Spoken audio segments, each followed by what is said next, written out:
সকালবেলাতে রাফাতের আব্বুকে ভাত খেতে দেওয়া হয়েছিল, যার কারণে আমি খালাদের বাসায় যাব। সে দুপুরে বলছে যে ভাত আর খাবে না, তার জন্য যেন তরকারি রুটি রাখি।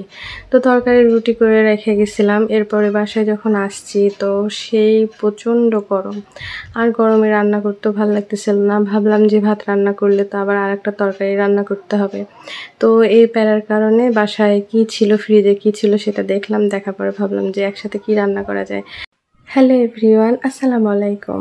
প্রথমে আমি রাইস কুকারে কিছু পেঁয়াজ, তেজপাতা, দারচিনি দেই। এরপরে তেলটা ভালোভাবে গরম হলে আমি নাড়াচাড়া দিয়ে পেঁয়াজটাকে হালকা ভেজে নেই, কারণ রাইস কুকারে খুব একটা লাল হয় না, বারবার সুইচটা অফ হয়ে যায়। এরপরে ধুয়ে রাখছিলাম পোলাওয়ের চাল, সেই চালটা দিয়ে ভালোভাবে নেড়ে নেব। আর রাইস কুকারে রান্না করাটা আমার কাছে মনে হয় যে আর একটা প্যারার, কারণ আমি এটা ভুল করছি।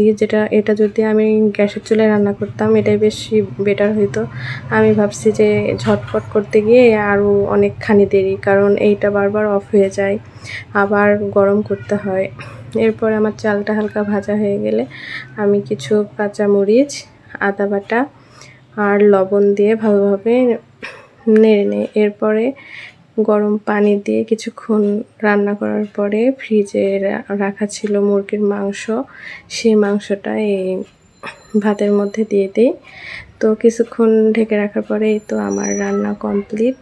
তো আমার এই রান্নাটাকে বিরিয়ানি না খিচুড়ি বলবো সেটা কমেন্টে অবশ্যই জানাবেন। তো রাফাত অনেকক্ষণ অপেক্ষা করছিল যে তার আব্বু আসার পরেই সেই খাবারটা খাবে। তো ঘুরছে ফিরছে চানাচুর বিস্কুট খাইতে খাইতে বলে যে আম্মু এমন সুন্দর সেন্ট বের হয়েছে, তো আমার তো খুবই খিদা লাগছে। তো আমি বললাম শোনো, তোমার আব্বুর আসতে অনেক রাত হবে, তুমি এখনই খেয়ে ফেলো। তো বলে যাচ্ছে ঠিক আছে দাও। তো এরপরে আমি ওদের জন্য খাবারটা বাড়ি। রায়াতেরও ভীষণ খিদা পাইছিল।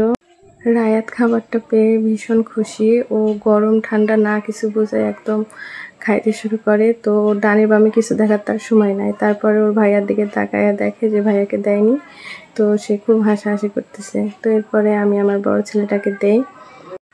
আমার মতো এইরকম ফাঁকিবাজি রান্না কোন কোন আপু করতে ভালোবাসেন কমেন্টে জানাবেন। আর ওরা তো অনেক তৃপ্তি সহকারে খাচ্ছে। তো রাফাত খাইতে খাইতে বলে যে আম্মু আমাকে একটু পেঁয়াজ আর কাঁচামরিচ কেটে দাও। তো আমি পেঁয়াজ আর কাঁচামরিচ তাকে কেটে দিই। এরপরে ওরা এই তো খাচ্ছে। তো আমার ভিডিওটি ভালো লাগলে লাইক কমেন্ট শেয়ার করে পাশে থাকবেন। আর যারা ইউটিউবে আমার এই ভিডিওটি দেখতেছেন তারা সাবস্ক্রাইব করবেন, আর আমার বাচ্চাদের জন্য দোয়া করবেন, তারা যেন সুস্থ থাকে, ভালো থাকে। আসসালামু আলাইকুম।